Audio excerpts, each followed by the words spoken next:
Scarce veterinarian services and more dogs and owners to care for them is giving some communities in Ontario's far north a rough time. Enter Paws of the North Rescue in Muskoka. Charnel Anderson covers the Northwest for Ontario Hubs, and she joins us now from Thunder Bay to explain. Hello, Charnel. Hey, Jan. All right, so on this program, we often talk about healthcare in Northern Ontario being difficult to access, but pet owners also have challenges getting care for their animals. Tell us a little bit about that. Yeah, I mean, whether you have 2 legs or 4, there's some challenges accessing healthcare in the north. I've personally been on a wait list for a doctor for a couple years, and it's really all but impossible to get a vet in Thunder Bay right now. There's people driving 3 hours to Dryden to see a vet, or they're heading south to the U.S., which is about an hour and a half drive.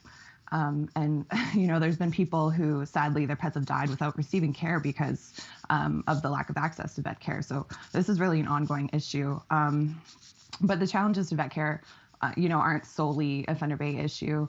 There's many rural and remote communities that don't have vets in the community at all. And so in my article, I was looking at First Nations in northeastern Ontario, like Fort Albany and Attawapiskat, where oftentimes they have to fly their pets out to Timmins. And as you can imagine, it's not cheap. It costs hundreds of dollars to fly a dog out. And that's not to mention the vet bill. So there's definitely gaps in the system, or what one vet I spoke to calls veterinary deserts in the province.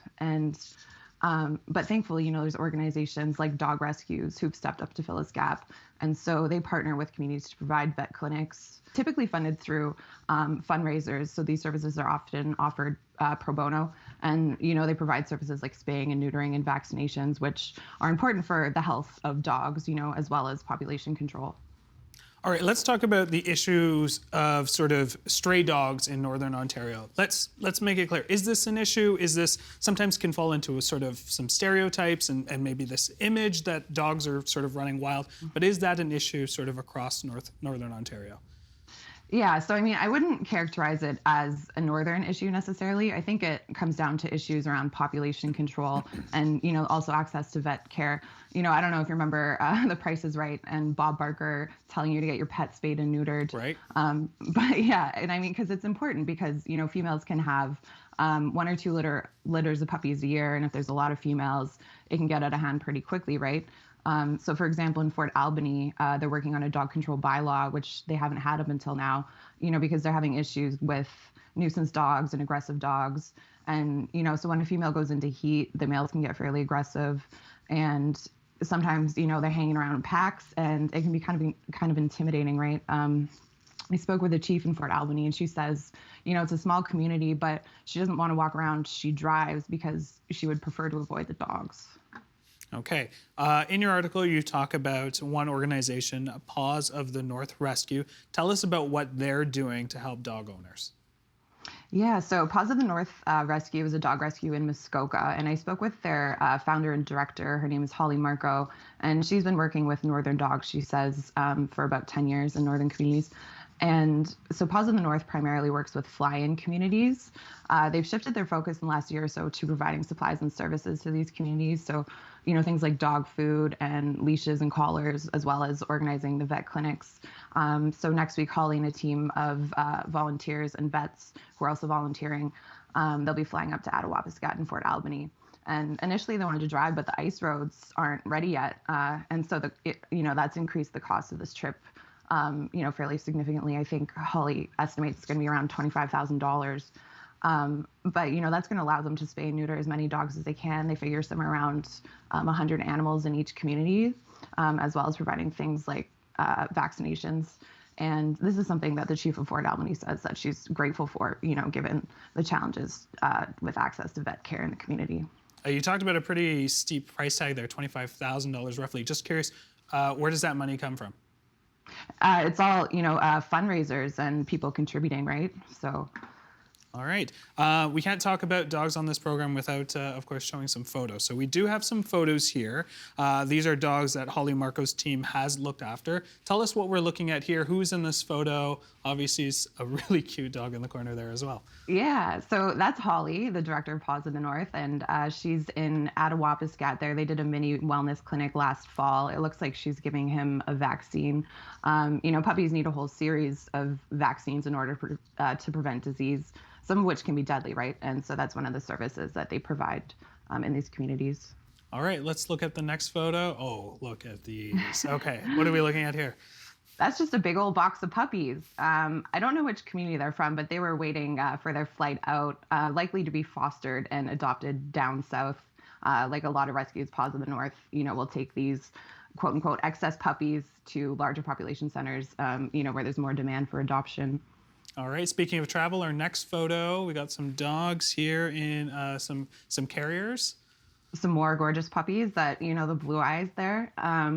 Yeah, so they're also being transported. And, Holly says that people kind of have a misconception about northern dogs. They think maybe they have a lot of energy, high exercise needs, maybe they're better outdoors. But she has 3 of these dogs herself. And, she says they're the best adventure dogs, but they're also happy to just be a couch potato with you. Okay, last photo, a very beautiful moment here. Tell us what we're looking at here. Yeah, I mean, what can I say about this photo? This is a mama with her puppies. I think there's maybe 5 or 6 puppies in the photo, and she's touching noses with one of them. It's very adorable, and I'm sure it's a lot of work to run a dog rescue, but I would think moments like this make it all worthwhile, right? All right, very cute stuff. I do want to ask you a question. I've covered a story about dog rescues in the north, and this is a problem that comes out of these stories sometimes is there are issues arise in this industry because it's an unregulated industry. Some organizations have been banned from entering First Nations communities because essentially they have taken dogs from families, thinking that these dogs are just free roaming and sort of just essentially stealing dogs. Tell us a little bit about what some of those issues are for this industry. Yeah, as you say, these dog rescues aren't really regulated. Oftentimes they're charities that rely on donations and volunteers. It's people really doing this out of, the goodness of their hearts. But things can and do go wrong. And, perhaps that's because they're unregulated. So there's little recourse when things do go astray. And as you say, that's one example that I mentioned in my story, that APTN had reported about a dog rescue in Ontario that's no longer welcome in a First Nation in Manitoba because when they went there, they took 2 family dogs. And the rescue says this was a mistake on their part. And the family was able to get one of the dogs back, but the other dog had been adopted out, and the family was trying really hard to get it back. And I don't know how that story ends, but, it's got these kind of colonial overtones where often non-Indigenous people will go into Indigenous communities with this idea that they know better. And, I think that that's something that Holly's cognizant of. It's something that we had talked about. She really makes a point of cultivating relationships with the communities she works with. She doesn't go into community and just take a dog. It's either chief and council or someone, telling them this dog is a stray, it can be adopted out.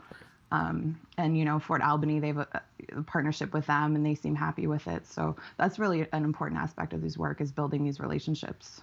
Sure, now, really important story, really cute photos as well. Thank you so much for joining us. Of course, thanks.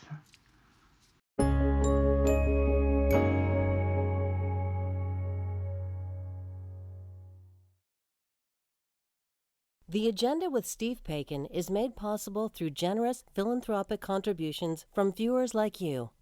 Thank you for supporting TVO's journalism.